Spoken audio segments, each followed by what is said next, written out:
We physicists have waited 100 years since 1916 for this photograph. It is a region black holes might just be one of the most fascinating and mysterious phenomena in the universe. They are massive beasts in terms of power but at the same time virtually invisible to us. A black hole weighing perhaps 2 to 4 million times the mass of the Sun has captivated scientists. Due to the dedicated research over the last couple of decades, we've gone from knowing absolutely nothing about black holes to learning more and more up close and personal. And while things have just gotten crazier, Michio Kaku just announced that we've finally gotten a look at what's inside a black hole. This new information brings light to the details the world of science might have missed all along. Join us as we dig deeper into black holes and unveil what's inside space's big bad. Before we get into the details of what Michio Kaku found, we have to talk about the firsts. Even though most of us have some idea of what black holes are, there are still some gaps in the right information. In 1916, Albert Einstein published his theory of general relativity, which predicted the existence of black holes. At that time, the concept of black holes was purely theoretical. It took another 50 years for the scientific community to find evidence that black holes actually exist. This happened in the 1960s when scientists were studying the Cygnus constellation and noticed an oddly bright blue star that was emitting X-rays. This star wasn't a stagnant object but was orbiting a giant black something.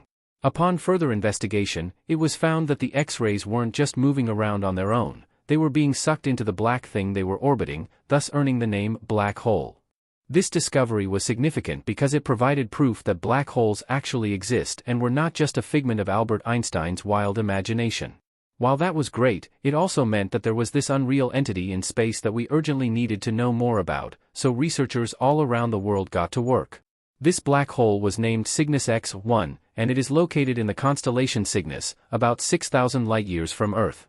It was no small discovery. It's about 14 times brighter than the Sun and incredibly dense, which causes it to have a strong gravitational pull. The gravitational pull is so strong that not even light can escape it. This is why it is called a black hole. The concept of a black hole is both fascinating and terrifying. It is a region of space where gravity is so strong that nothing, not even light, can escape. Anything that gets too close to a black hole will be pulled into it, never to be seen again. But that aspect of danger makes it even more necessary to learn everything there is to know about them. Was this it, or were we just beginning? The answer ended up being the latter. After the discovery of Cygnus X1, scientists started to search for other black holes. They found that there may be close to over 100 million black holes in the Milky Way alone, but because they are so incredibly hard to detect, we still don't have an exact number. Nevertheless, from the looks of it, there are several million black holes in the Milky Way, in our very galaxy, which is what makes them even more important to study. So let's break it down. The main concern with black holes is always going to be gravity. Their gravitational pull is so intense that anything that enters it compresses down astronomically until it becomes a singularity. In simpler terms, black holes are like cosmic vacuum cleaners that suck everything in. One of the scariest parts about the research that's gone into black holes is the fact that if someone were to fall into one, they would get stretched to the point that they become a single line. This process would happen slowly, and the person would die before the final form actually sets in, so let's just say that no one should be stepping into one. But they're all over, so could we really be in danger? Despite the fact that the closest black hole to Earth is 1,500 light-years away, it's still close enough to bring up questions and concerns. In 2021, scientists were able to release the first clear photograph of a black hole, specifically, the M87 black hole. This black hole was photographed several nights in a row, and with each photograph, the researchers gathered more and more evidence about it. They had to stitch the individual photos together to create something that filled all the gaps.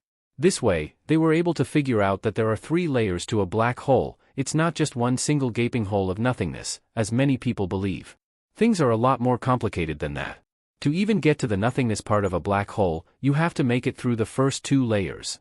The first layer is called the event horizon, which, while being the first layer, is the point of no return. Once you pass the event horizon, there's no turning back, and you will be sucked into the black hole. It only gets worse from there on out. The second layer is the photon sphere, which is the region where light orbits the black hole. Any light that enters this region will be trapped and will not be able to escape the black hole's gravitational pull. Finally, we come to the third layer, which is the singularity.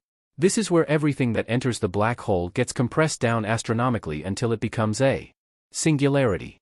The singularity is a point in spacetime where the laws of physics as we know them break down, and we just can't predict what happens next. At the singularity, the density is infinite, and the laws of physics as we know them cease to exist. Now, what makes all of this infinitely worse is the fact that every single black hole you study will be entirely different from the last. Sure, they do tend to follow the same three-layer concept, but the way they function could be vastly different. If this were anything else, all we'd need to do is hop back on those telescopes and study the problem at hand in detail. But with black holes, you can't really do that. Scientists can only study black holes indirectly by observing the radiation they emit and the gas and dust that surrounds them. Sending a probe, like the Voyager, inside a black hole is not possible because anything that enters the event horizon is pulled toward the singularity, where it is compressed to an infinitely small point. So you can't exactly waste billions of dollars just to get a glimpse every time because the second the probe gets close enough, it'll just crush into nothingness. Because of that glaring problem, scientists are left with no option but to study these objects in a two-dimensional way, even though they are three-dimensional phenomena in reality. To make matters even more challenging, there are also the two problems of every black hole being unique and the laws of physics as we know them breaking down when we try to explore the inside. This means that the traditional methods of scientific inquiry don't really apply to the study of black holes. That doesn't mean that researchers haven't been busy. There are lots of different theories and explanations of black holes, and with each one, things get more and more interesting. One of the most compelling theories about the formation of black holes is that they are created from collapsed stars. When a star exhausts all of its fuel, it can no longer produce enough energy to counteract the force of gravity that is constantly pulling inward. As a result, the star begins to collapse in on itself, becoming smaller and denser as it does so. If the star is massive enough, this process can continue until it becomes a singularity. To understand the nature of black holes in depth, NASA scientists turned their attention to the core of the galaxy M87. Astronomers observed a super-powerful whirlpool of superhot hydrogen gas that was spinning at an astonishing rate of 1.2 million miles per hour. The sheer force of this spinning disk of gas should have caused it to violently fly apart in all directions, but it didn't.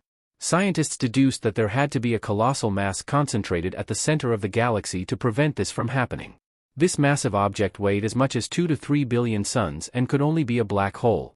But that's not the only theory where black holes spin. In 1963, the New Zealand mathematician Roy Kerr used Einstein's equations of gravity to provide the best description of a spinning black hole. Kerr showed that a spinning black hole wouldn't collapse into a point as previously thought but into a ring of fire or a thin disk.